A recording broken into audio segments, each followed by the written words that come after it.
In 1978, on the very day Gu Xingbang and I returned to the city from the educated youth settlement, he passed away from a heart attack. After the first week memorial, my mother-in-law brought home a baby boy, claiming the child's moment of birth matched my late husband's moment of death to the very second. Looking at the child, I could see a distinct resemblance to my husband in his eyes and brows. I doted on Gu Yuchen immensely. To dedicate myself to raising him properly, I never married.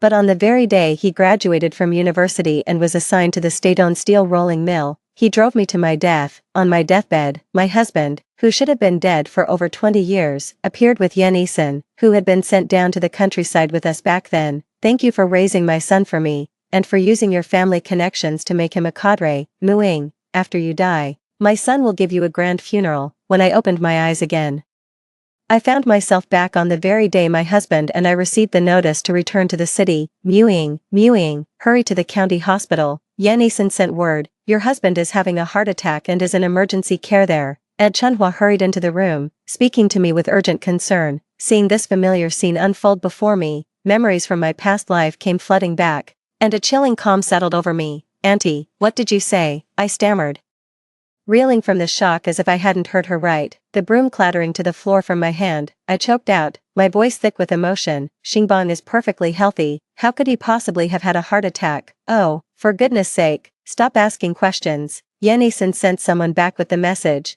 How would we know the details? Don't just stand there, hurry up and get to the county hospital. My aunt stood by, urgently urging me on and practically pushing me out the door.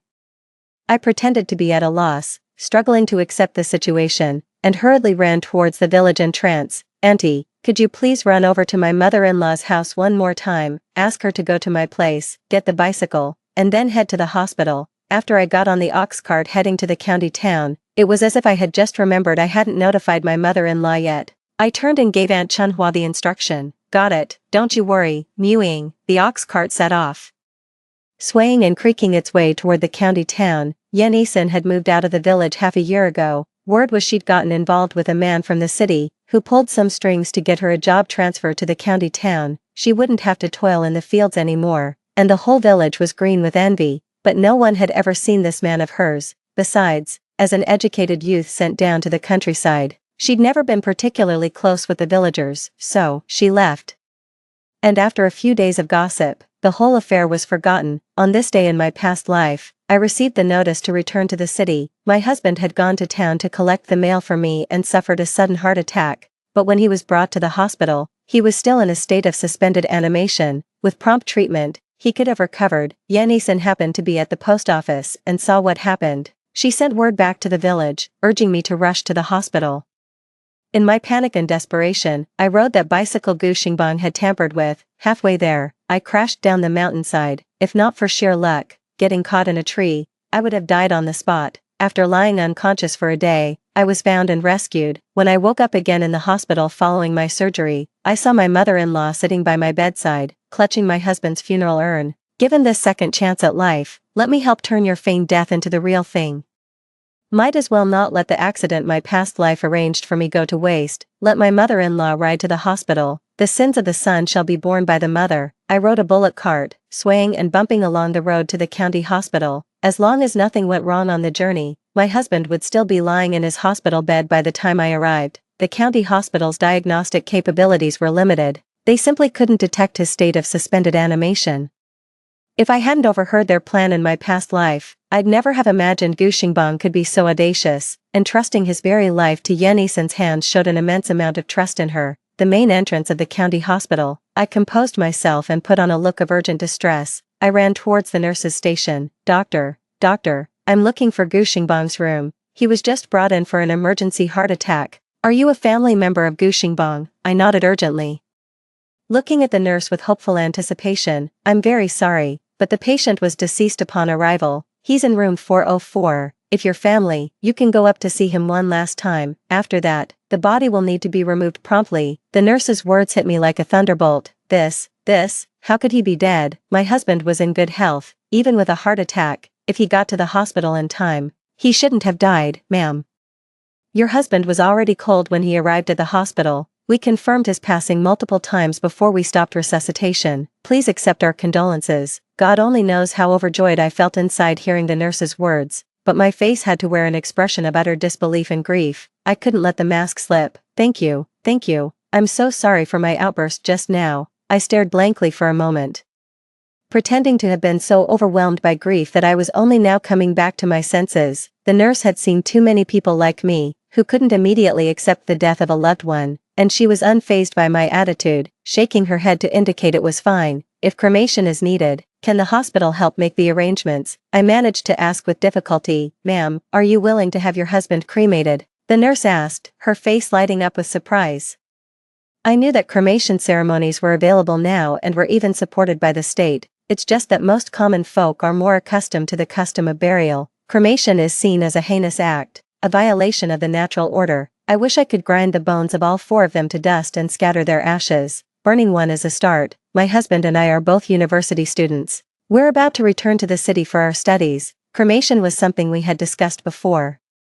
As I spoke, the sorrow on my face deepened. "Ma'am, you're all well-educated people. It's really good that you're open to the idea of cremation. Actually, cremation is a fine practice. Reforms supported by the state are never wrong." The nurse comforted me while promoting the benefits of cremation, and promised to call someone for me right away. Within an hour at most, someone would come to the ward to take the body away for cremation. In the hospital ward, Gu Xingbang's body was already covered with a white sheet. Yan Yisen sat on a stool nearby, her face etched with profound anxiety. I suddenly pushed the hospital room door open, startling her so much her face went deathly pale. Mooing, what are you doing here?" I ignored her. His face was wooden, etched with profound grief.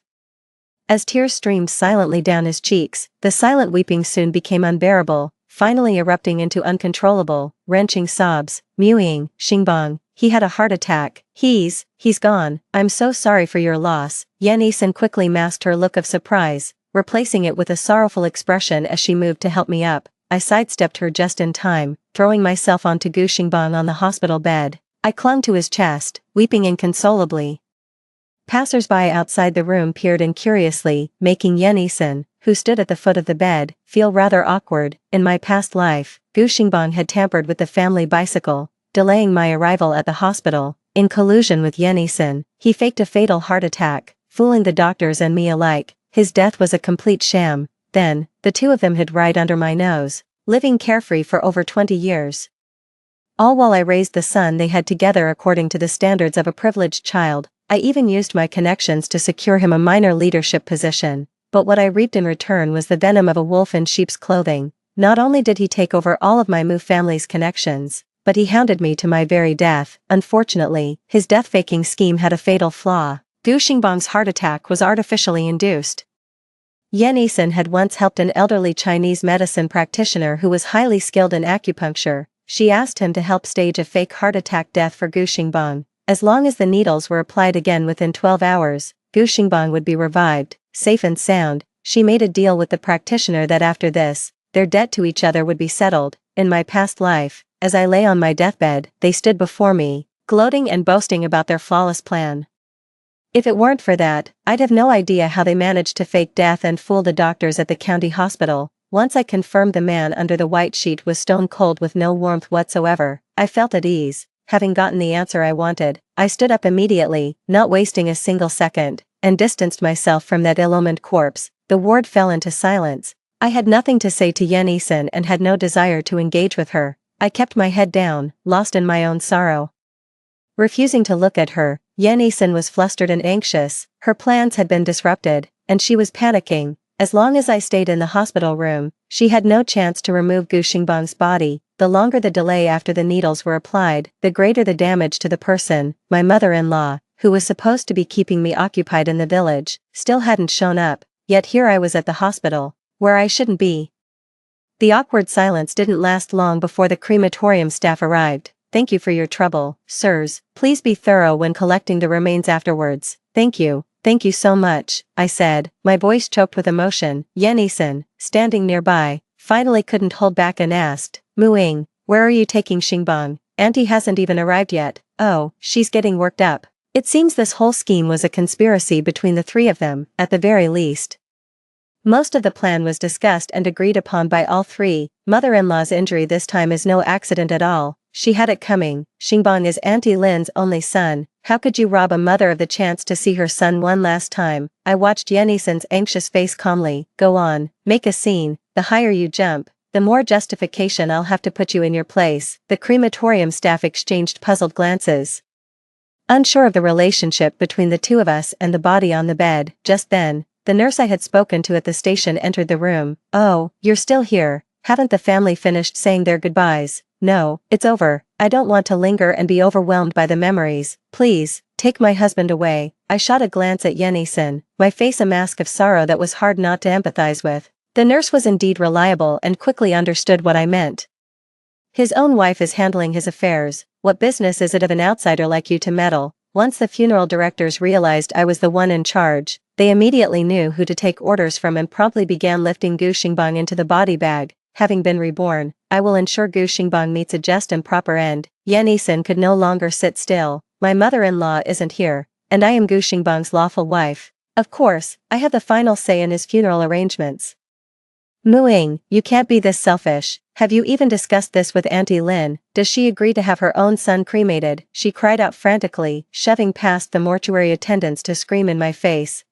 We promised to go to university together. We promised to start a family after graduation. My father had even paved the way for us. And then you just left, so suddenly, without any warning. My eyes were downcast, and I was enveloped in an aura of profound grief.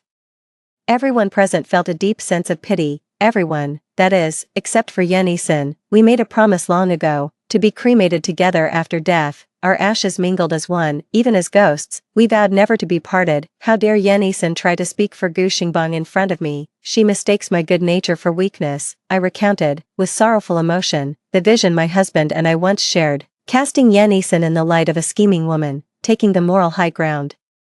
She invoked my mother-in-law's authority, trying to force me into submission. Seeing that I remained unmoved and even began recounting those sweet memories with Gu Xingbang, Yenisen was absolutely furious, yet there was nothing she could do to me. In my past life, I was utterly deceived by those four. Now, if it's acting they want, it's not like I don't know how to play the game. I'll see this through to the end.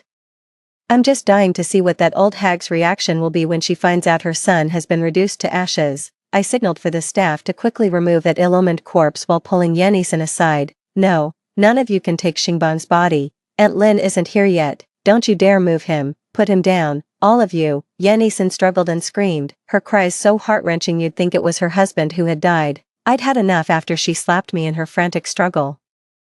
Seeing the body was already prepared and about to be taken away, I slapped her right back. Smack, the raised hand came down hard. Who the hell are you to Gu Xingbang? You have no say in my family's affairs. Yenisen's face was twisted from the slap, and she remained dazed for a long time, seeing the situation spiral out of their control. With no way left to stop me, she squeezed her eyes shut and cried out in desperation. Brother Xingbang isn't dead. He's really not dead. Please.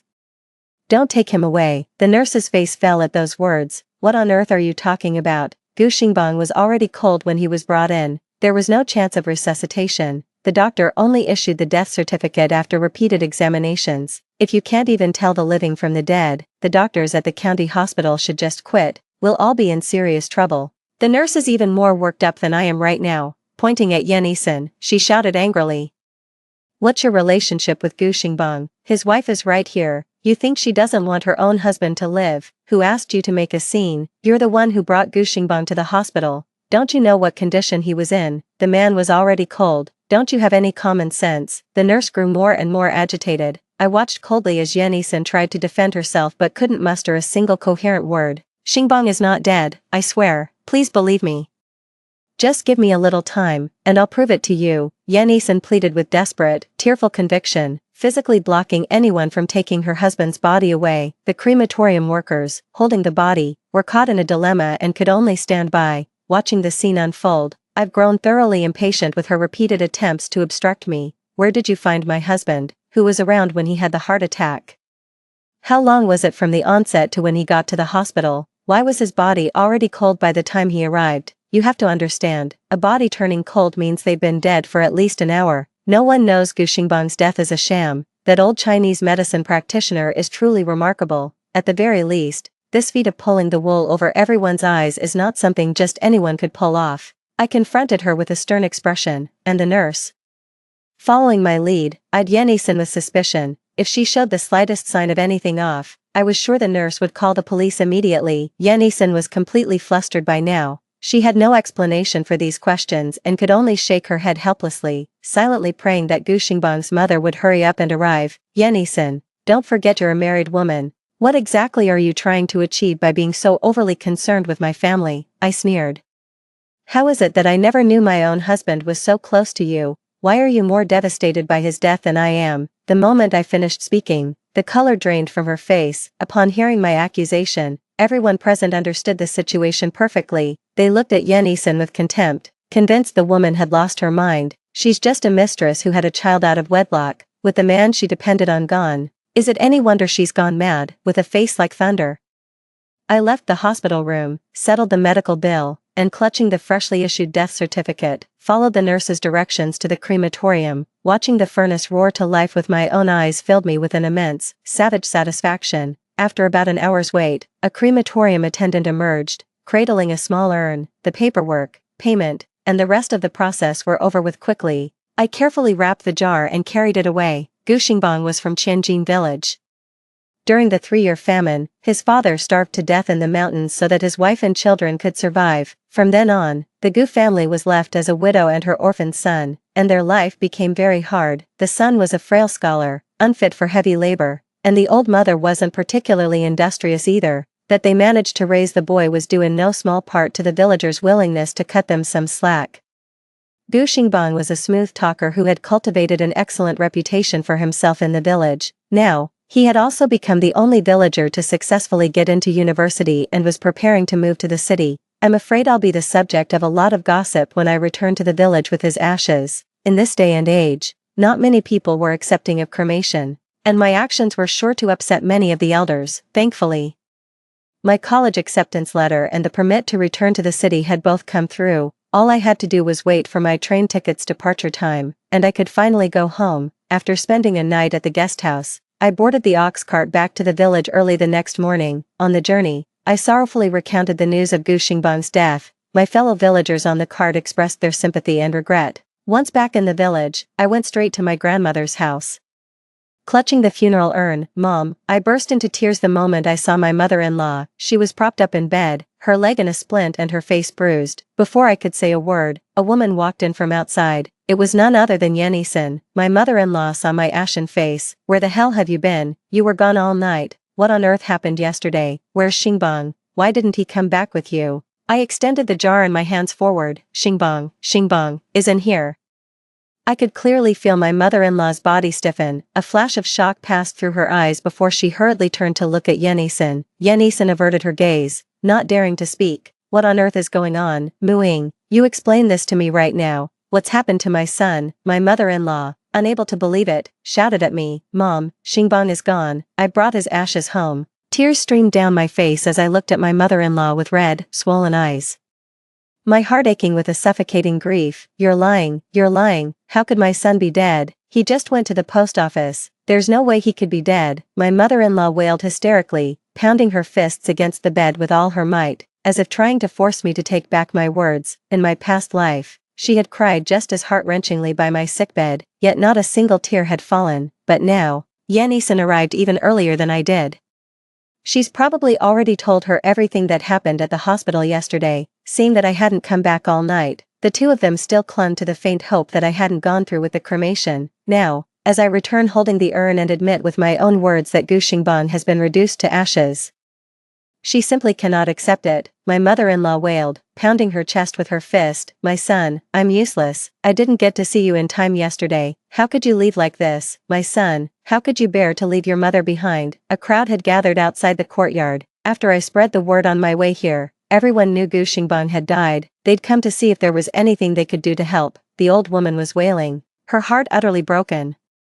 And everyone present shared in her profound grief. But as I wept, the sound in the room began to change. Mom, don't scare me. What's wrong? I hastily placed the urn on the square table and rushed to the bedside, trying to help my mother-in-law catch her breath. My mother-in-law has asthma. She's been well cared for these past few years, avoiding strain, and hadn't had an attack in a long time. Now, agitated and already in discomfort from breaking her leg yesterday. She had a full-blown attack. Auntie Lin, calm down, please, don't get worked up. Yan-Eason was rather eager, rushing over and shoving me aside. Hearing the commotion from outside, the villagers immediately rushed into the house, but the scene inside was rather odd. I, the daughter-in-law, was pushed aside by an outsider and left standing there helplessly, not knowing what to do. A young educated woman who claimed to have married into the town over half a year ago was nervously sitting by the bed, trying to soothe my mother-in-law. They were acting far more intimate than I, the actual daughter-in-law, ever was. The village women had sharp eyes. They spotted Yan-Eason's odd behavior immediately and exchanged knowing looks of disdain. The village doctor arrived just in time and quickly helped to calm the mother-in-law down. The village chief and the old party secretary were still by her side, offering words of comfort and urging her to accept her grief. Elder sister, you're not in good health. No matter what happens, you must take care of yourself first. That's right, asthma is no joke. Overexertion and emotional distress are both bad for your health. The elderly woman, who had just suffered an attack, looked at Yan-Eason beside her and thought of her grandson still hidden in the town. Persuaded by the village chief and the local doctor, the old woman soon fell asleep. In my past life, I was blind and foolish. How could a widowed mother, having lost her only child in her old age, possibly move past her grief so easily, especially an elderly woman suffering from asthma? It was so obviously illogical, yet I harbored not a single doubt. I even comforted myself, thinking that the child who resembled my husband must have given my mother-in-law the will to live. This led me to treat that ungrateful wretch even better later on, as if he were my own flesh and blood. Remembering the cruelty those 4 people showed me in my past life, my eyes welled up with tears once more. The villagers thought I was grieving over my recently deceased husband. The aunties looked at me with pity. I watched Yan-Eason, her face a tear-streaked mess. That plain face didn't even possess a third of my beauty. What on earth did Gu Xingbang see in her? Well, his blindness is the only logical explanation. My mother-in-law was bedridden for 3 days after this episode. In the meantime, I had set up Gu Xingbang's funeral altar and, following village customs, was preparing for the burial rites.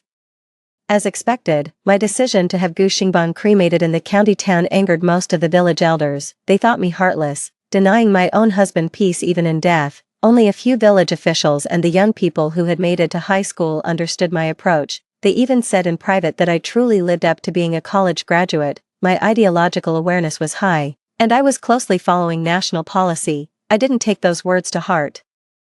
I was leaving anyway and wouldn't be coming back. Yan-Eason ran back from town to the village every day to care for her mother-in-law, and the auntie's gossip grew more and more frequent. Occasionally, I would run into an auntie while she was gossiping. I never offered an explanation, just looked at them with a pained expression, as if I had something to say but couldn't bring myself to speak, my whole being radiating sorrow, mewing. Don't take it to heart, we're just gossiping.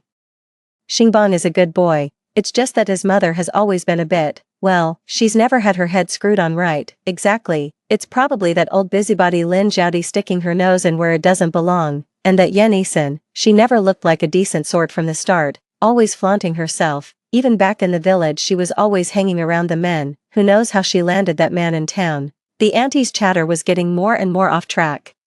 Yan-Eason only managed to get to town because of the opportunity one passed up. Back then, a subordinate of my father's was on temporary assignment at the county lumber mill. Knowing I was a sent-down youth in Qianjin village, he pulled some strings to get me a temporary clerical position. The pay wasn't great, but at least it meant no more farm work and a much easier life. The pity is, Gu Xingbang and I were head over heels in love at the time, planning to get married and prepare for the college entrance exams, so I ended up not taking the job. They were only on secondment for 3 months. I had planned to get the old boss's daughter properly settled during that time, but I let my infatuation cloud my judgment and didn't listen to a word of advice. In the end, Gu Xingbang took advantage of my uncle's transfer back to the capital, using my name. He took Yan-Eason to the lumber mill, spent some money, and managed to squeeze her in, so Yan-Eason's temporary job was secured using my connections and, on top of that, with my money. Thinking about this, I'm seething inside. Once Gu Xingbang is 6 feet under, it'll be those 2 women's turn to get what's coming to them. The day Gu Xingbang was laid to rest, as Yan-Eason held her mother-in-law, weeping with inconsolable grief, I couldn't help but think of my past self. In my past life, I was rushing to the hospital when I tumbled down a hillside. A herb gatherer found me and took me to the hospital. I didn't wake up until the 3rd day after Gu Xingbang's death. I wanted to see Gu Xingbang one last time, but my mother-in-law said through tears, "Ying, I've already lost my only son, I can't let anything happen to you too, you're my only family now. Having lost my own mother at a young age and been separated from my father for years, I had long considered my mother-in-law to be my real mother. Seeing that she didn't blame me for arriving too late to see my husband one last time, but instead showed me nothing but concern, I was instantly and utterly overwhelmed with emotion. From then on, I became even more devoted to her, practically granting her every wish. "My son, how could you leave your mother behind like this?" Wah, brother Xingbang, pushed aside. I wasn't angry in the slightest, I just stood there meekly, head bowed, watching my mother-in-law and the other woman wail. The villagers who saw this instinctively felt it was wrong, but since it wasn't their family's business, no one wanted to stick their neck out and interfere. I just noticed a new layer of concern and pity in everyone's eyes when they looked at me.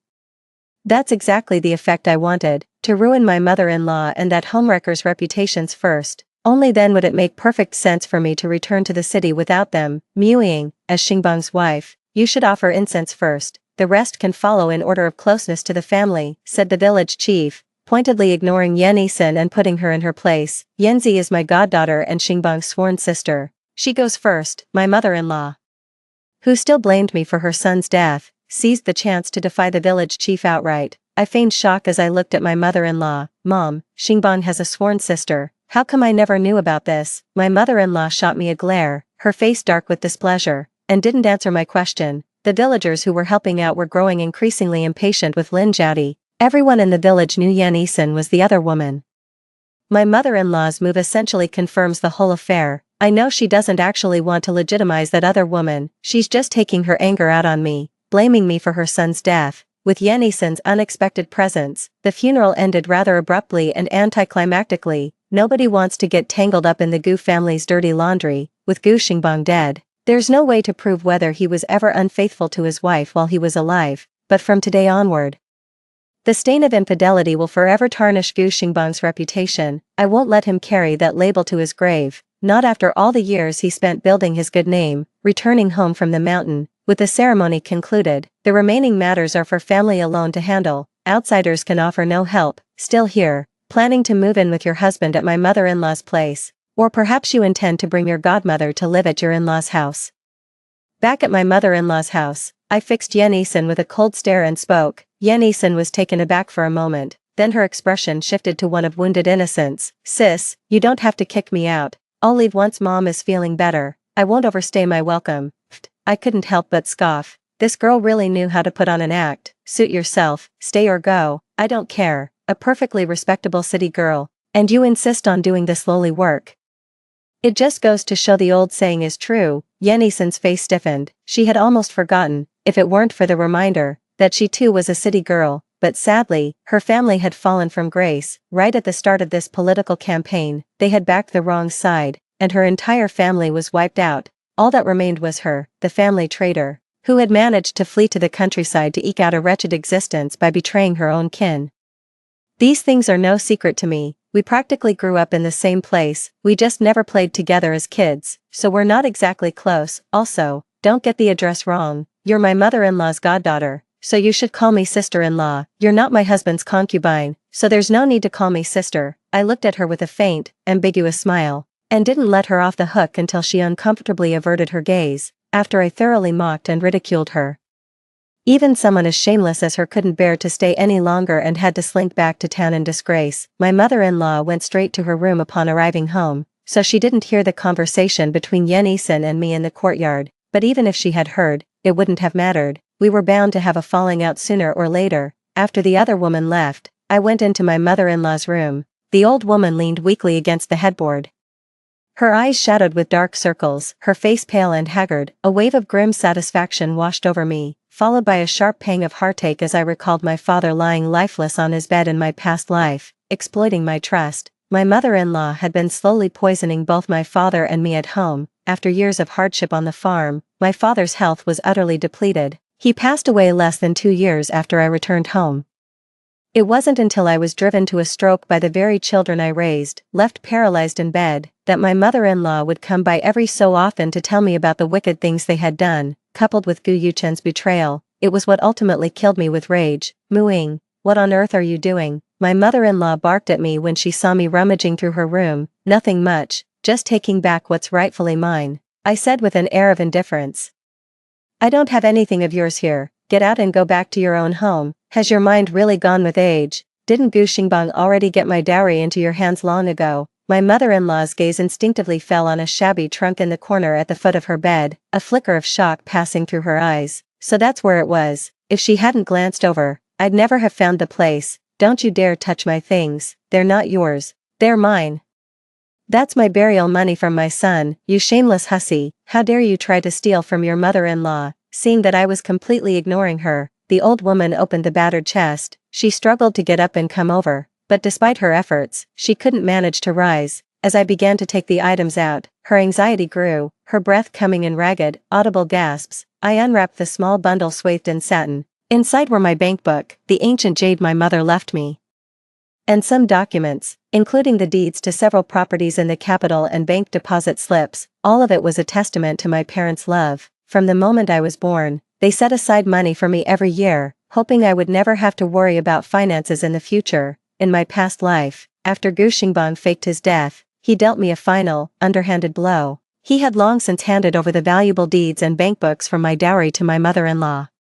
I was consumed by grief over my husband's death, and then with a new child to care for, my days became a whirlwind of constant busyness. After returning to the compound, I didn't pay any mind to those things. We weren't short on money or a place to live, so I focused my energy on raising my child and helping my mother-in-law adjust to life in the compound. I also had to make time to reconnect with my father and rebuild the bond we'd missed for years. So it never even crossed my mind to reclaim those land deeds and deposit slips. I let Gu Xingbang and Yan Yisan live in my courtyard for over 20 years, completely for free. I mocked myself, thinking that in my past life, I was a complete love-struck fool. There were so many red flags, yet I never suspected a thing. See, this is exactly my thing, I said with a smile, showing it to my mother-in-law. I successfully made them faint from anger. After confirming my mother-in-law was out of immediate danger, I went home to drop off my things before rushing to the village doctor's place to ask him to come and see her. It's better if she doesn't die so quickly. I haven't finished venting my anger yet. My mother-in-law's asthma attacks and fainting spells kept happening over and over, completely wrecking the health she had managed to rebuild over the past few years. This time when she passed out, the village doctor said there were signs of a stroke. Just as expected, when mother-in-law woke up again, one side of her body was completely paralyzed, and she had lost the ability to speak. This is truly karma. In my past life, I was driven to this exact state by rage, and then tormented by them one after another until I literally died of anger. Mother, it's time for your medicine, I said with a smile, helping her up and cheerfully attending to her as she drank, perhaps clinging to life.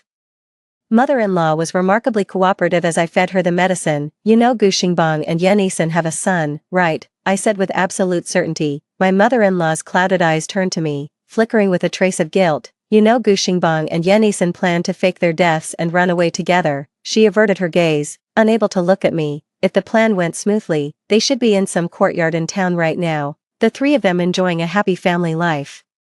Once I've calmed down a bit, you'll bring my grandson back to the Mu family properly, where he belongs, and then you expect me to spend the Mu family's money and use our resources to raise your Gu family's grandson. I kept smiling at her, never pausing the motion of feeding her the medicine. It was only then that my mother-in-law finally began to feel afraid. Then, once your eldest grandson grows up, inherits everything from the Mu family, and finally kills me, your family of 4 can be reunited and achieve a class leap all at once. With every word I spoke, my mother-in-law grew colder, until by the time I finished, it was as if she had been plunged into an icy abyss. She could never have imagined that these events were my entire life. The smile on my face grew colder, and my eyes held a sharp, knife-like glint. In my past life, during my recovery, my mother-in-law cared for me with the utmost devotion.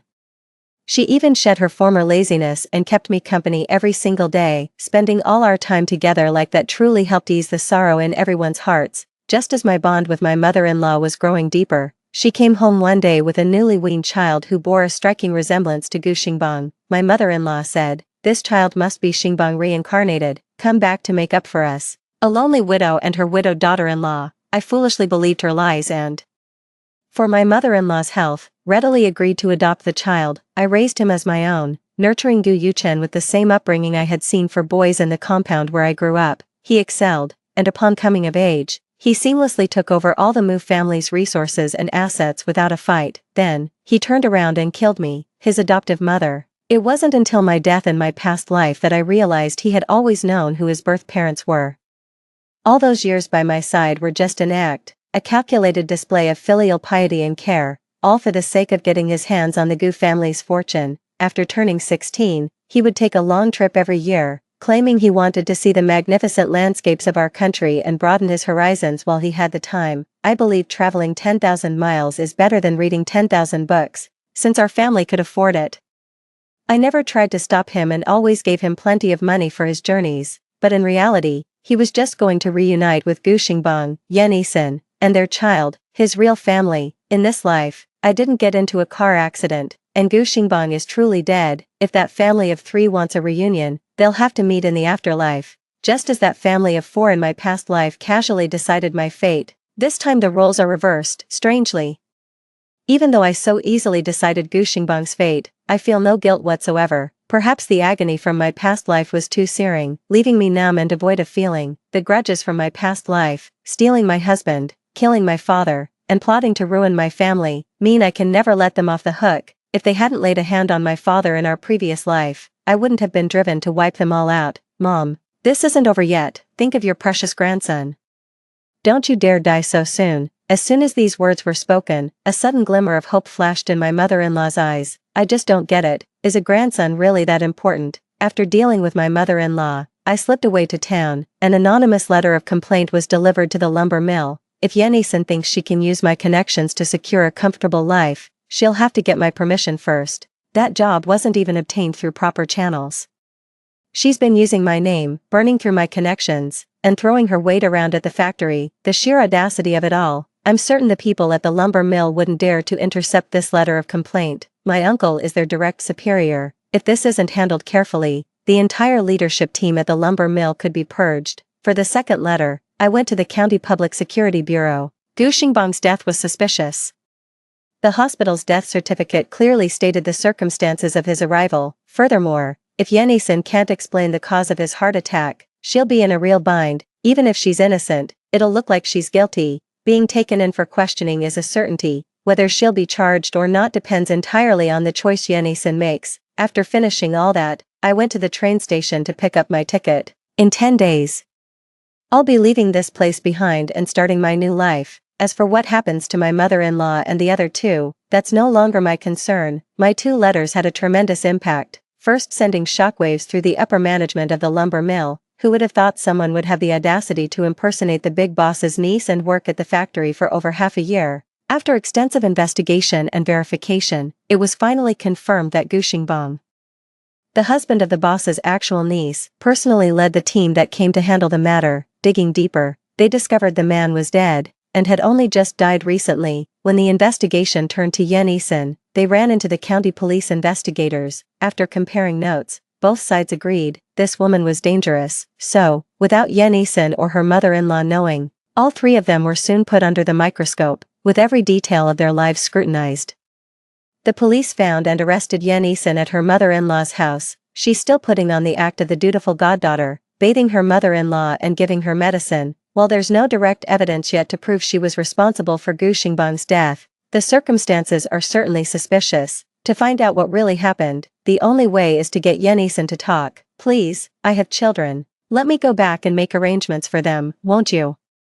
As Yan Yisan was being taken away, she kept screaming frantically, completely panicked. I hid at the back of the crowd, watching it all unfold with cold detachment. Don't worry, we'll make sure your child with Gu Xingbang is delivered to Lin Jiadi, the child's grandmother. The policeman's words left everyone in the village stunned. So that woman really was Gu Xingbang's mistress. No wonder Lin Jiadi showed no respect to the proper wife. The mistress on the side had already given her a grandson.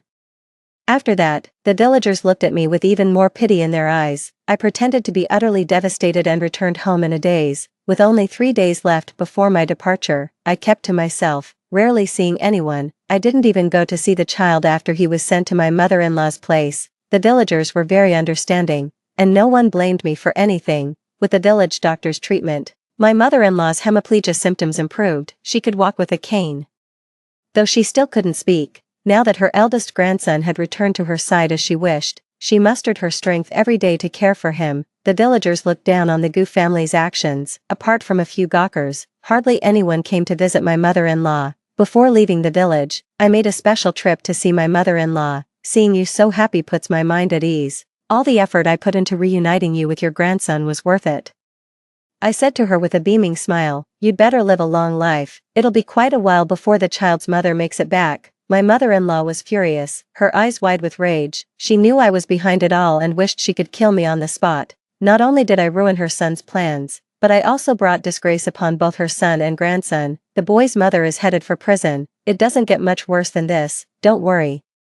You and Yenison still have plenty of good times ahead of you. Seeing the old lady absolutely furious yet completely powerless against me was utterly satisfying. As for me, I'm going home to enjoy the good life today. In 2 months, I'll be a university student. With a powerful and wealthy family behind me, I can start a new life whenever I please. With that, I picked up the suitcase at my feet and strode forward with a light step, into the morning sun. Leaving the bleak and shadowy days of my past life behind me. Story 2, in my past life, my elder sister took a fancy to the imperial examination scholar I had saved. She stole the token of promise and forced our parents to let her marry him. For the sake of the family, I had no choice but to take my legitimate elder sister's place and marry the cruel and tyrannical 9th prince. After the wedding, who would have thought the scholar was a wasted talent?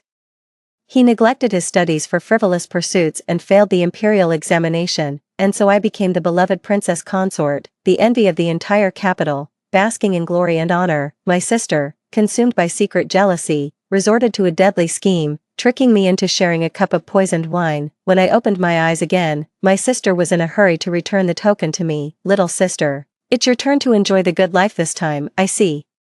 We'd both gone back to the very beginning, but my dear sister, I would give anything to escape the misery of this royal household. Sister, you were the one who saved him. I should never have come between you and your destined match. When my sister said this with a knowing smile, I realized in an instant that she, like me, had been reborn. My sister and I were daughters of a military family, of noble lineage, and our parents doted on us excessively, in my past life. On the way to Green Mountain Temple, I rescued a scholar named Su Yun who had fallen on hard times and secretly brought him back to our manor. A poem he recited while in his cups won my sister's heart. Being the free-spirited daughter of a military house, she snatched the scholar's jade pendant and claimed the credit for saving him. After their marriage, my pampered elder sister, though reduced to living in a shabby wooden hut in a back alley, led a merry life with Su Yun. Living off her generous dowry, the dowry was squandered in no time. The scholar lost his integrity, his mind filled with absurd fantasies as he drifted aimlessly through the days, sinking into a stupor and racking up massive gambling debts. Yet my sister believed the scholar was destined for greatness, capable of stunning the capital with a single display of talent. She kept pestering our family's estate for money, breaking our parents' hearts. When the scholar failed the imperial exams, our parents finally cut off all support. My elder sister fell into destitution, surviving on wild herbs each day, worn down by poverty until she was barely recognizable. As for me, my life was not as glamorous as it appeared. The 9th prince was a sadist. After our marriage, he subjected me to cruel torment every night, hidden from the eyes of the world. In public, I am the noble princess consort adorned in gold and silver. In private, I am a lowly servant in the royal mansion, treated worse than a slave. It wasn't until I accidentally stumbled upon the secret between the 9th prince and the emperor in the study that the truth dawned on me. I rushed back to the general's manor to discuss it with my parents. There, I found my elder sister kneeling at the manor gates, pleading for help. Unable to bear her pitiful state, I kindly helped her inside. Yet, she grew envious of the expensive silk I wore and the fact that every piece of my jewelry was an imperial gift. She went so far as to lace the wine with realgar, and to allay my suspicions, drank it with me. In her final moments, her eyes were filled with nothing but hatred for me. You deserve to die. You stole the position of princess consort that was rightfully mine. I will haunt you, even in the depths of hell. The poisoned wine seared through my stomach. She and I were plunged into darkness, consumed by excruciating pain. Even the words I never had the chance to tell my parents were buried with me in the grave. Looking at my sister's radiant, smiling face, I silently accepted the jade pendant. Sister, if we could start over, since you desire this position, I will not contend with you for it. However, the 9th prince, he deserves to die. Fearing my hesitation, my sister went behind my back. She directly sought out Su Yun to reveal that the savior was the second miss of the general's manor, and even summoned our parents. My younger sister has long been smitten with him, but being a young lady, she's too shy to speak up. That's why she's come to me, her elder sister, to plead her case to our parents. I sat there indifferently, watching my sister plead so earnestly. Anyone who didn't know the truth would think she had my best interests at heart. Mother frowned at the shabbily dressed scholar, then shot me a meaningful glance. It suddenly reminded me of my past life. Mother had acted the same way then. She looked as if she could see right through my sister, wondering what on earth was going on in that head of hers. My sister kept on and on about my infatuation with the scholar. Father was also deep in thought. I knew if I spoke up, he would surely agree to the marriage. He was always unconventional and open-minded. What are your thoughts? Father turned his gaze to me, his eyes full of inquiry. I remained silent, but the scholar, unexpectedly, was the first to grow impatient. He knelt before me and earnestly vowed that if I would marry him, ours would be a match made in heaven, a lifelong devotion that would be the envy of every maiden, to hold your hand and grow old together, in perfect harmony, my heart devoted to you alone. I never cared for such things anyway. Those flowery romantic tales from the storybooks are only fit to fool my sister. What wonderful fortune you have, little sister. This scholar is truly a rare and fine gentleman. My sister looked at me with feigned envy, but I didn't miss the mockery in her eyes. Since you admire him so much, why don't you keep him for yourself? I couldn't help but retort. She quickly tried to hide the panic in her eyes, shaking her head repeatedly. I'm destined to be a princess consort. How could a mere scholar ever be worthy of me? Realizing the impropriety of her words, she quickly tried to smooth things over. But given his remarkable talent and silver tongue, he's bound for great success. Why don't you accept him, sister? In the end, I agreed with a smile. Looking at my sister, whose smile did not reach her eyes, I made an additional request to our parents. I am still young, with 2 years until I am of marriageable age. I wish for Su-yun to remain in the manor to tutor me in reading and writing until the wedding. Everyone in the general's manor was skilled with weapons, and my father excelled in military strategy. Yet they all looked down on scholarly pursuits. But from my past life, I knew there was profound wisdom in those arts. It was time to cultivate my own circle of advisors. My sister was astonished by my sudden fondness for such bookish things and suspected I had been reborn alongside her.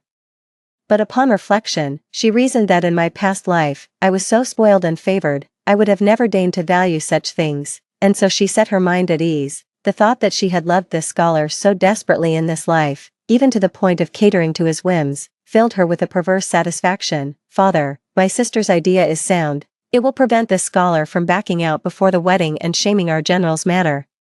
She was determined to bind me irrevocably to Su-yun, forcing this version of me to kneel and witness the true, overwhelming majesty of imperial grace. My parents didn't care for this arrangement either, but they finally relented after my insistent and repeated pleas. So, Su-yun moved into my little courtyard. With my elder sister's wedding still over a year away, she would often wander over to my place, praising Su-yun's remarkable literary talent. The 9th prince had yet to make a move.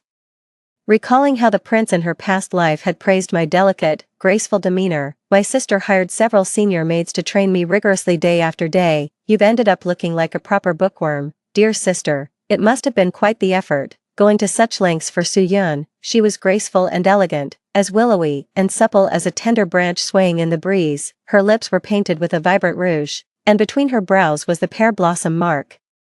The most fashionable style in the capital. I couldn't help but worry how long she could survive in the royal manor with that attitude, yet my sister reveled in it, eventually spending her entire days holed up in the side chamber, never coming out. Su-yun hadn't expected that I was genuinely willing to learn. I practiced calligraphy until my hand cramped, read until my voice grew hoarse, wishing I could devour every last bit of literary brilliance I had never before encountered in my life. I greedily snatched away the several books Su-yun had managed to salvage from his dilapidated, weed-choked cottage. That was when I finally understood the true meaning of books hold houses of gold. In the years that followed, I hired several tutors, amassed a collection of books that surpassed even Su-yun's, and wrote more essays than he ever did. I saw my sister again at a poetry gathering. I disguised myself as a servant boy and followed closely behind Su-yun. The literary gathering was filled with scholars and poets. After a few rounds of mutual flattery with Su-yun, I became acquainted with them. This young man is quite handsome. Is he your servant, brother Su? Su-yun gave me an awkward glance, his eyes betraying his confusion about why I had insisted on coming. This is my younger brother. He shows some promise. I suspect Su-yun was being mindful of my status, which is why she refrained from uttering the word manservant, but it matters little. I came to this literary gathering precisely to observe the capital's talented scholars and select a few of the most promising to recruit for my own purposes. As I took my seat beside him, a gauze curtain was drawn aside, revealing a noble young lady seated opposite who looked strikingly familiar, and there, seated in the place of honor, was none other than my elder sister. Gone was her former worldly poise and brisk elegance. Now, she sat demurely upon a cushion. A round fan held coyly to half conceal her face. A low murmur of whispers arose around her. How can the eldest Miss Jiang be so utterly captivating? A single glance from her is simply overwhelming. She used to always glare at me with cold disdain, but now she's grown all the more charming. Those crude, suggestive remarks made me uncomfortable. I glanced at Su Yun, whose expression remained unchanged, and I just felt a knot of frustration tighten in my chest. A low murmur of discussion echoed in the corridor. My sister lifted her chin, basking more and more comfortably in the praise. Her eyes were shining brightly. I knew she was intoxicated, drunk on the flattery. I was utterly captivated. In my past life, when I first entered the royal mansion, I was also lifted to such great heights, only to be cast down into the mire. The host of the poetry gathering announced the theme for this round, the Flying Flowers drinking game. Having studied for the better part of a year, I could keep up with the crowd for several rounds. Gradually, I too became enthralled, getting more and more into the spirit of the contest as the talented scholars went back and forth, each refusing to yield, like a whirlwind of clashing blades. Only today did I truly understand the fierce exhilaration of life and death struggle. You look so young, my friend. I never would have guessed you possessed such profound knowledge. Caught off guard by the sudden call, I nodded with a smile, offering a humble acknowledgement. In the final rounds, even Su Yun, who was beside me, was bested. I, however, got lucky. All the poems I'd memorized in the past happened to be relevant to the exam topics. I only conceded defeat after I'd exhausted everything I'd learned. Young Master Su is truly a prodigy. I am humbled, my dear brother. You are indeed a talent not to be underestimated, although I suffered a crushing defeat. I still managed to secure the honorable second place. The scholar who won first place was hiding behind the screen. Everyone knew perfectly well that he was the true mastermind behind the poetry gathering. Jiang Ji, spending all your time with Scholar Su. I had no idea you'd developed a taste for cross-dressing. My elder sister spoke up suddenly, her tone dripping with scorn and derision. The eyes of the entire room were fixed on my face, and for a moment, a profound silence fell. I had a feeling my sister would recognize me. Jiang Yu glared at me with resentment. At first, she only thought I looked vaguely familiar. Coincidentally, that penniless scholar Su Yun was also there, forcing her to keep staring at me intently. The longer she looked, the more certain she became of her suspicion. My elder sister gave an awkward laugh and continued, "My sincerest apologies for today. My little sister here is quite mischievous and has spoiled everyone's fun." Pretending to be flustered, she helped me up as if to make a quick exit. The next instant, she yanked on my outer robe and threw herself backwards with force. The loose robe was torn open, revealing my slender, well-proportioned figure. Anyone who saw would have known immediately that I was a woman. "Ah Ji, how could you do this to me?" my sister demanded, her beautiful eyes brimming with hot tears. She had mastered the scheming ways of the inner chambers to perfection. Remembering how the concubines in the prince's mansion had slandered me in my past life with this same demeanor, I felt nothing but disgust. Even Su Yun shot me a look of disbelief, as if he never expected me to be capable of such a thing. He, along with a group of talented scholars, helped my sister to her feet. I gazed coldly at the faces of the crowd before me. "Second young miss, your sister only has your best interests at heart. How can a young lady be seen in public like this?" I looked at the speaker and asked, "I merely came to participate in the poetry gathering and happened to place second. How does that constitute being seen in public?" As if stung, their faces all flushed with indignation. These people were already resentful at being outranked by someone younger, and now, to see it was actually a woman. Why must the second young lady put on such an act? As the saying goes, a woman's lack of virtue is her talent.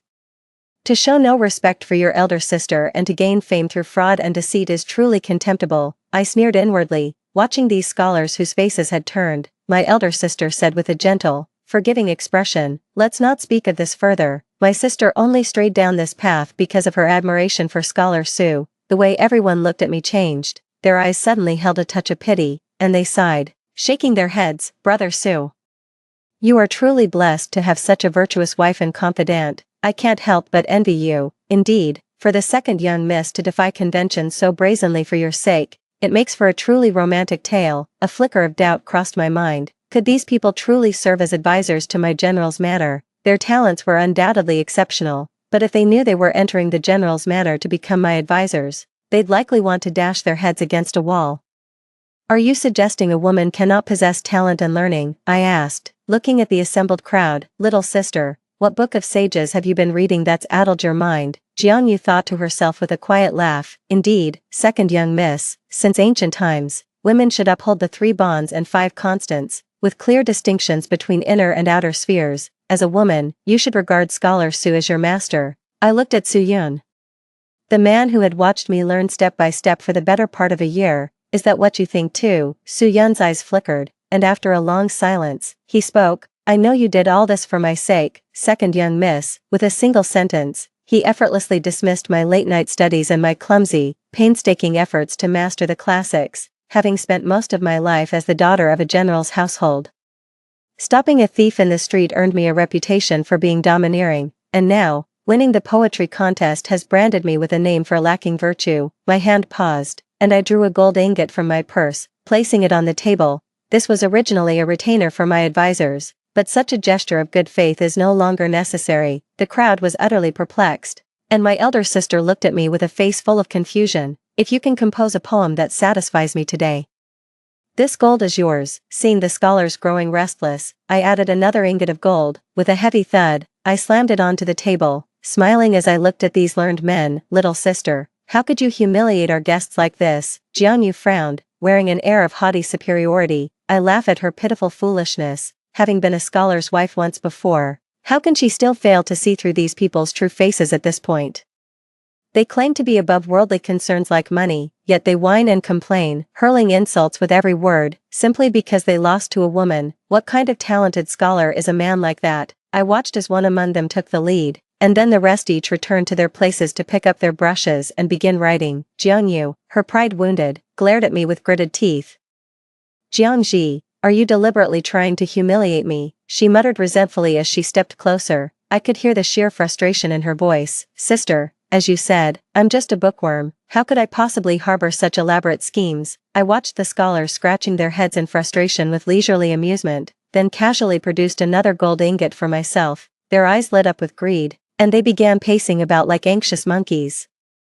All traces of their initial composure and elegance gone, I found it hilarious and couldn't help but let out a snort of laughter. Jiang Yu grew furious, unwilling to concede. She leaned in close to my ear and hissed, Jiang Ji, just you wait. Once I become the 9th prince's consort, I will settle this score with you. With that, she tossed her words over her shoulder and hurried away, hips swaying. After a long wait, stack upon stack of love poems were placed before me. I savored the praise and flattery, each line and every word extolling my beauty as if I were a goddess descended from heaven. Su Yun stood by, hesitating as if to speak, but I paid him no mind and continued leafing through the pages below. A poem caught my eye, one that praised my talent, truly a standout among the rest. Holding the verse, I asked languidly, which gifted scholar penned this inquiry of the plum blossom? It was I. A low voice came from behind the screen.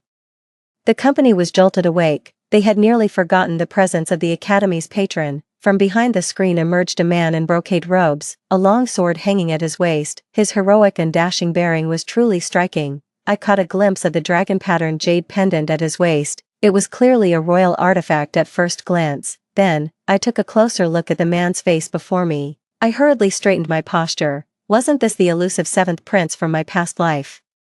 The reason a single glance at the palace banquet left such a deep impression was because the 9th prince had often warned that this man was not to be underestimated, a real wolf in sheep's clothing. The web of power behind the scenes was intricate and complex. During his years at the royal residence, the 9th prince suffered several covert setbacks. Because of this, I was tortured to the point of unconsciousness on multiple occasions.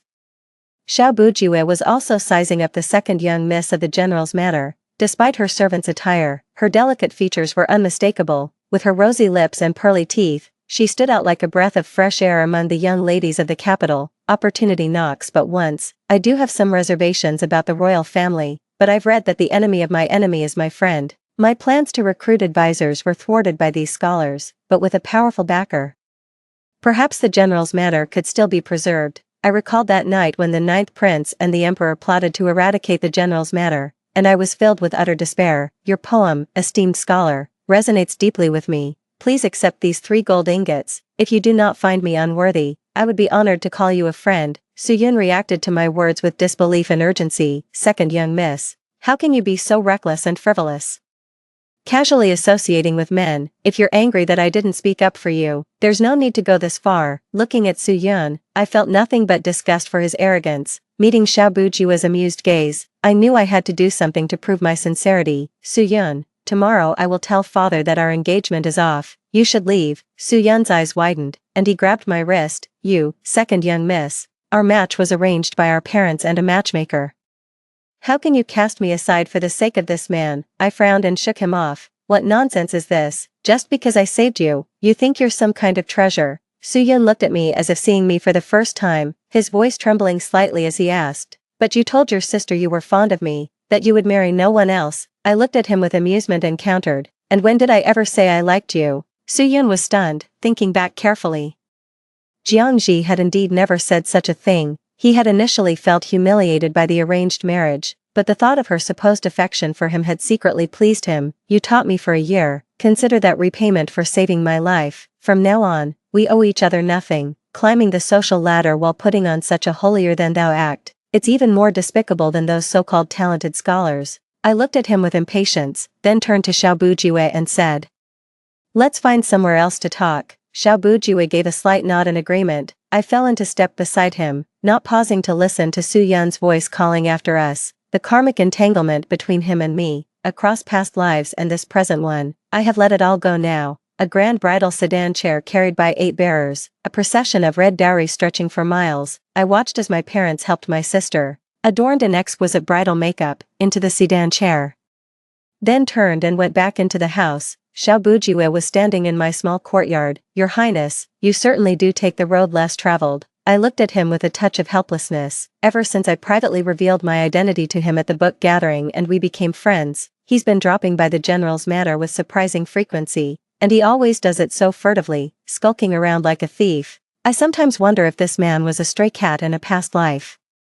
"The roads less traveled by ordinary folk are where you find the best views." He made himself at home, picking up the book from my desk, then lounged in the chair and started scribbling notes and underlining passages. "Aren't you afraid of getting lost?" I muttered a complaint under my breath, snatched the book back from him, and felt my eyebrow twitch at the sight of the pages now covered in indecipherable scrawl. "Xiao Bujue, you really have too much time on your hands." I ran my fingers over the annotations I had finally completed, the fruit of several long, sleepless nights. The teacher would be reviewing them tomorrow. Having no time for his shameless expression, I hastily took out my small brush and began making corrections. "For land travel, use a cart. For water travel, use a boat. For muddy terrain, use a sledge. For mountainous paths, use mountain shoes. And for traversing mountains, fell trees to clear a way." The voice of Xiao Bujue came through my hand, holding the brush, paused. Xiao Bujue's lips curved into a smirk as he leaned in. "Isn't this more precise and straightforward?" Gripping my brush, I finally lost my patience and pushed his head away. "Your Highness, have some decency." His answer was indeed every word a gem, and it hit the nail right on the head. Xiao Bujue simply changed his seat, settling directly in front of me, propping his chin in his hand as he stared, feeling inexplicably guilty under the scrutiny of those probing eyes. I had no choice but to close my book and meet his gaze. "Your Highness, what exactly are you trying to do?" His attitude towards me these days has been akin to keeping a pet songbird. He was always watching me, tolerating my audacity, yet harboring an inscrutable interest in me. I had no patience left to play this waiting game with him. With my sister marrying into the prince's manor today, time was running out for me. I decided to cast all caution aside. There was no point in this mutual probing any longer. Xiao Bujue also sensed my seriousness. His smile faded, and a chill crept into his tone. "The second young lady spends all day studying governance and court affairs. Could it be you harbor some treasonous thoughts? He actually thinks I would plot to usurp my own father's position." I gave him an amused look. "Have you lost your mind? My father is a military commander. Why would I be here comparing scholarly knowledge with him instead of campaigning across the land?" Xiao Bujue rubbed his nose. This was the part he couldn't figure out either. "Then what do you expect me to think? The daughter of a military general, studying all this? Unless you plan to disguise yourself as a man and sit for the imperial examinations." I rested my chin in my hand, pondering. That path didn't seem entirely impossible. Xiao Bujue seemed to read my thoughts and said with resignation, Deceiving the emperor is a crime punishable by the extermination of one's entire clan. I abandoned the idea instantly. Your Highness, do you recall the promise we made at the academy that day? Xiao Bujue thought for a moment, then nodded. You claimed you could persuade General Jiang to join my cause. In return, I was to ensure the Jiang family's safety after our success and grant you one request. I nodded. He had recounted it word for word. I deliberately stressed the importance of this agreement, fearing he might forget. The day I have planned is fast approaching, and I must secure his promise. From my reading, I know that a verbal oath is as good as a lie. I retrieved the prepared covenant from the secret compartment in the study. It was written out clearly, with that particular matter specially noted. A decree was issued, granting women the same right as men to take the imperial examinations and serve as court officials. Xiao Bujue fell into a rare silence, his face stern as he clutched the paper. When he wasn't smiling, I found him strangely intimidating. The ninth prince's brutality was overt. But Xiao Bujue was like a bottomless abyss. He'd pull you down with a smile, quietly and without a sound. The second young miss is truly ambitious, yet unexpectedly selfless. No, I'm merely selfish. I cannot bear the thought of myself becoming a lonely, resentful woman confined to the inner chambers for life, nor can I stand to see my fellow women bowing and scraping. Her fingernails dug into her palm, sending a faint, stinging pain. I am a general's daughter, since childhood. I've heard tales of vast deserts and yellow sands, the lonely cries of wild geese, and stories of blood spilled on the battlefield. My constitution is too weak for the front lines, but through study, I've learned that the strategies to decide victories 1,000 miles away and mastermind grand campaigns can also be realized on paper. I have never looked at anyone with such fervent, pleading eyes before. Xiao Bujue, do not disappoint me. So, Your Highness, what is your decision? I watched him nervously. What if he refused? What if he, too, looked down on a woman, dismissing this as a foolish fantasy? What would I do then? Perhaps disguising myself as a man is an option, or perhaps I could hide for a few years and serve as an advisor to someone else. The old saying goes, as long as the green hills remain, there'll be no shortage of firewood. I absolutely cannot give up here, I promise you. Xiao Bujue spoke too quickly, and pressed his seal too hastily.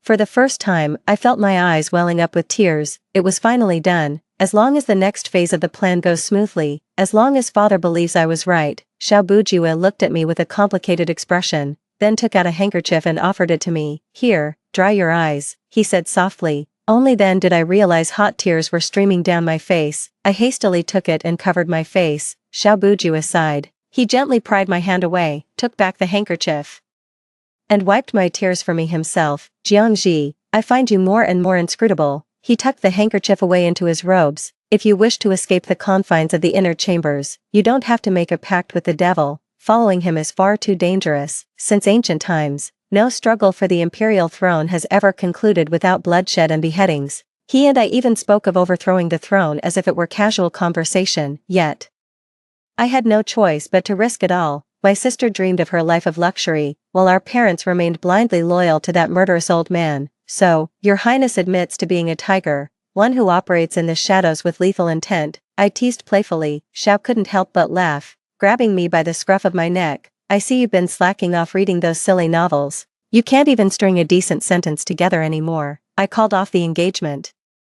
But my sister had long since lost any interest in minding my affairs. She is now the much sought-after princess consort of the ninth prince, basking in boundless glory and prestige. On the day of her homecoming visit, when her sedan chair arrived at the general's manor, everyone knelt on the ground to welcome her arrival. Supported by her maid, her languid form moved forward, the opulence of her headdress dazzling the onlookers. Rise, she said.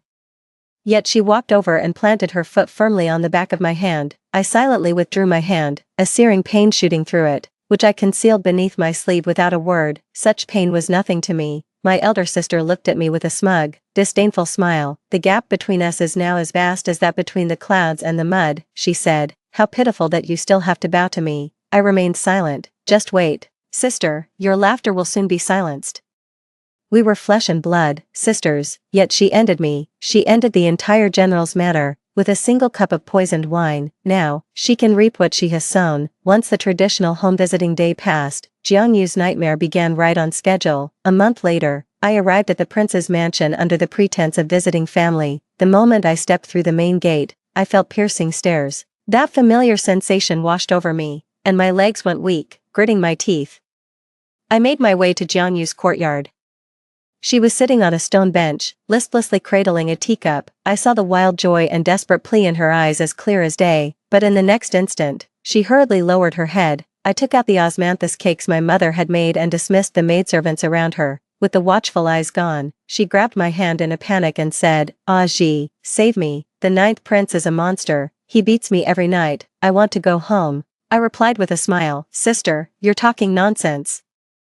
You look perfectly fine, the prince dotes on you more than anything." Taking her hand in mine, I stroked it with an envious look and said, "Sister, your skin is so fair and delicate, you truly are blessed with good fortune." Jianyu's tears fell, smudging her makeup. Gone was her former haughtiness, her eyes held a trace of madness as she kept repeating her pleas. A cold bitterness filled my heart. "Sister, if I forgive you now, who will save me from my past life? If I had not been reborn, who would be the one kneeling at the general's manor begging for money in this lifetime?" The maid returned and skillfully ushered me out, explaining that the princess consort, now with child, was prone to unpredictable moods. I nodded in agreement, glanced at Jianyu, and turned back toward the general's residence. "Father, there's something I'd like to discuss with you." That night, the lamp in the general's study burned until dawn. "If you do as I say, Father, you have nothing to lose.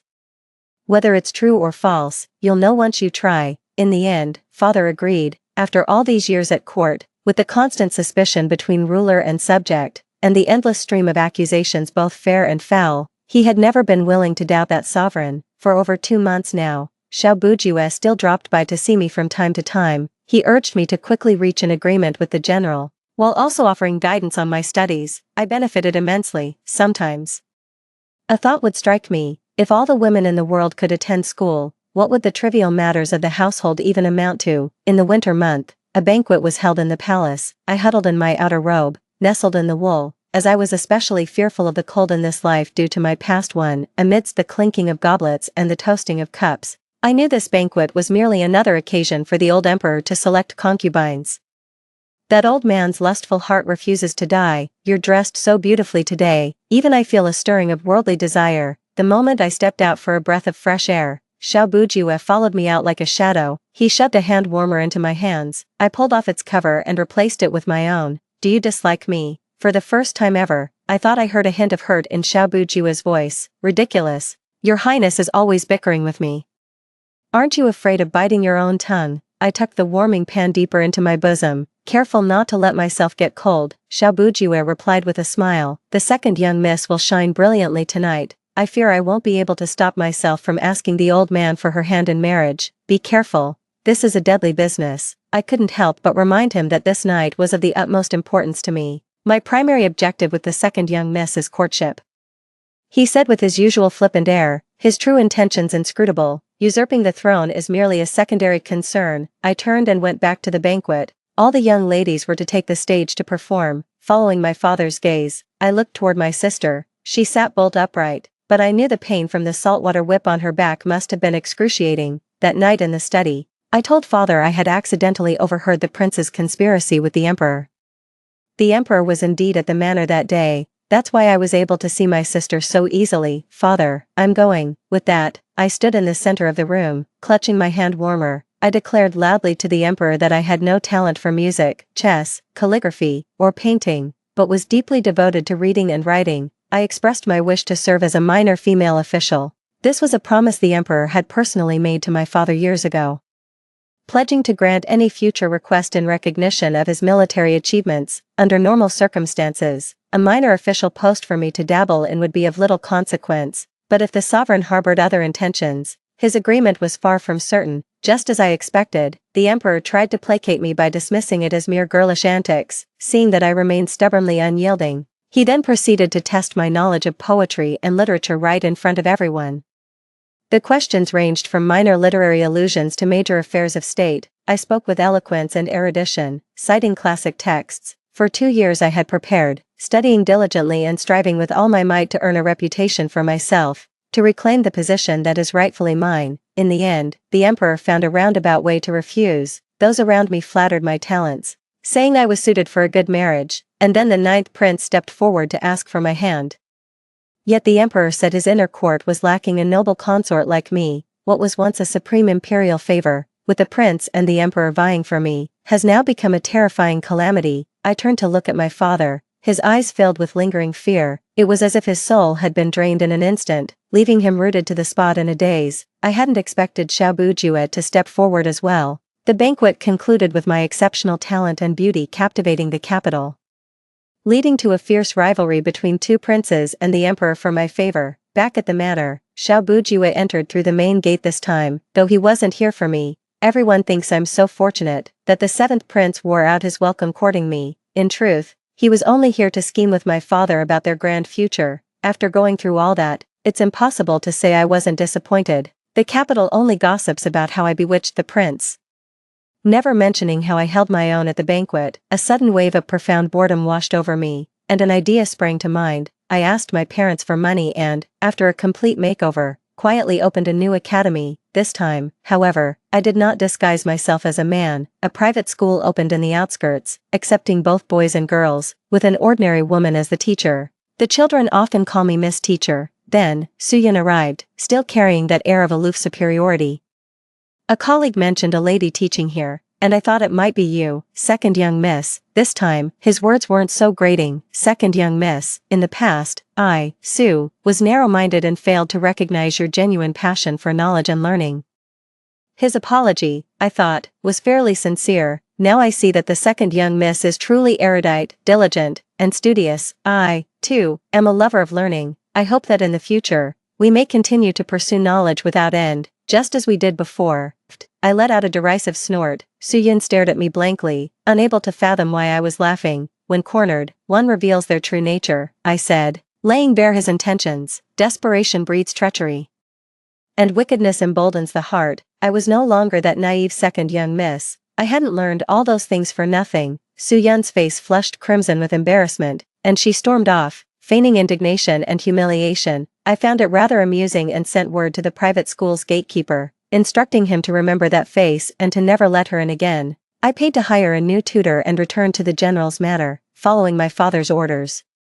I set about doing what I did best. I began frequenting poetry gatherings, immersing myself in all manner of literary composition. Even at lantern festivals, I would solve riddles and match verses, essentially taking part in every activity befitting a scholar. A trend of women encouraging each other to study swept through the capital, with second Miss Zhang's literary talent inspiring many to emulate her. Many women took up their books, and the bolder ones even followed second Miss Zhang's lead, engaging in scholarly debates with men wherever they went. The livelier the capital, the colder the imperial palace. The emperor summoned the ninth prince for an audience and flew into a towering rage. Jiangyu suffered another brutal beating, and the child that never was lost. Outside, it was only said that the ninth princess consort was utterly heartbroken, her mind completely unhinged. Hearing this news, I knew the time was about right. After spending so much time with Xiaobujue, I can't help but feel father has picked up a hint of his cunning. Like now, when he asks me how I knew it was time to act, I turn to look at the shadow outside the window, speechless. Father, you dare to suspect your own daughter, and could you please stop hanging around with him? How dare you? Aji, he is a prince, you know. Father's words carried a hint of guilt. I kicked the door open and saw Xiaobujue leaning against the window. It had been a long time. He seemed to have lost some weight. Swallowing the words I was about to say, I shoved a package of pastries into his hands. Does the second young miss pity me? Even the pastries from Yuashan Tower can't shut you up. I queued for hours just to get one pack, and he has the nerve to act smug after getting a free ride. I have to attend a poetry gathering tonight. To my surprise, the theme was the same as my first poetry gathering, the Flying Flowers verse game. This time, I unapologetically claimed the championship for myself. Oh dear, my apologies, second young miss. The page boy accidentally spilled ink on me. Frowning, I scolded him. How could you be so careless? Watch where you're going. Seeing my anger, the page boy hastily spoke up. Please, second young miss, if you would proceed to the guest chamber, this servant will send someone to fetch a change of clothes at once. I followed him into the room. A cup of hot tea sat on the table, steam rising gently from it. The room was eerily quiet. The window was open, letting in a chill from outside. I cupped the mug and took a few sips. The next second, I crashed to the floor with a thud, blacking out. Tisk, go call for help, now. At the sound of the ninth prince's voice, I shuddered for a moment. Sleeping so soundly, well, blame your father for this. His hand groped my waist, A wave of nausea churned within me as the cruel persecution from my past life came flooding back. I couldn't keep up the act any longer and opened my eyes. The ninth prince was taken aback for a moment, but quickly regained his composure and resumed his sinister grin. "It's even better that you're awake, my little beauty, go ahead and scream. The louder you are, the more it pleases this prince." His voice coiled around me like a venomous serpent. With every ounce of strength I had, I kicked him. I swiftly rolled off the bed and clamped down hard on his wrist. The ninth prince grimaced in pain. And without a moment's hesitation, I snatched his discarded outer robe and stuffed it into his mouth. Then, I pulled the rope hidden at my waist and deftly bound him. I leisurely pulled over a stool and sat down in front of him. "You seem to have forgotten one thing. I didn't just study the classics, I trained in martial arts as well. In my past life, I was constantly restrained, mindful of the delicate balance between the general's estate and the prince's manor. Now, with my vengeance fulfilled."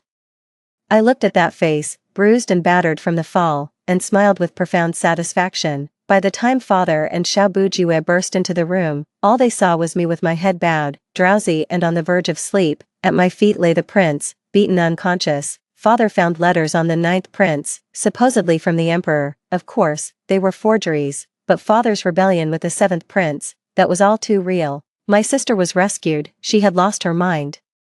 As she passed by, she grabbed me and demanded, "You knew all along, didn't you? You knew he was a monster." I shook off her hand, seeing no trace of warmth left in her eyes. "You chose this path, Jiangyu." I refused to call her sister anymore. She first broke into wild laughter, then wept as if her heart would break. Our parents, heartsick with grief, kept her confined to her old courtyard. The new emperor had ascended the throne, yet he made no move.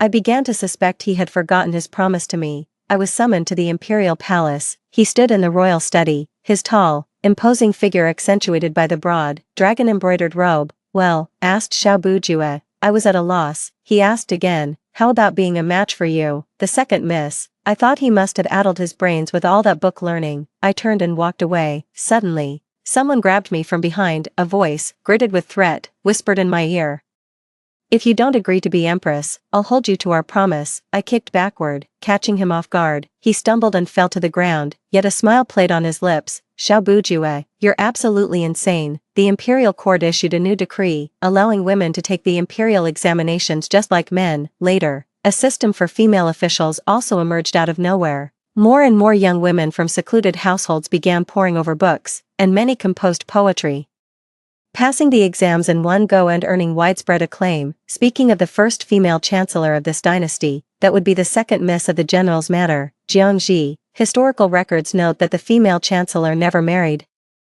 Yet she was known by many titles. Common students called her master, those in the manor addressed her as young miss, court officials referred to her as your excellency, while the emperor always addressed her with great familiarity, using her childhood name, Aji. Many unofficial histories also document the complex web of affection and conflict between her and the emperor. If the emperor was the blade, she was its sheath. Setting that aside, the Grand Chancellor's monumental achievements are forever inscribed in the annals of history.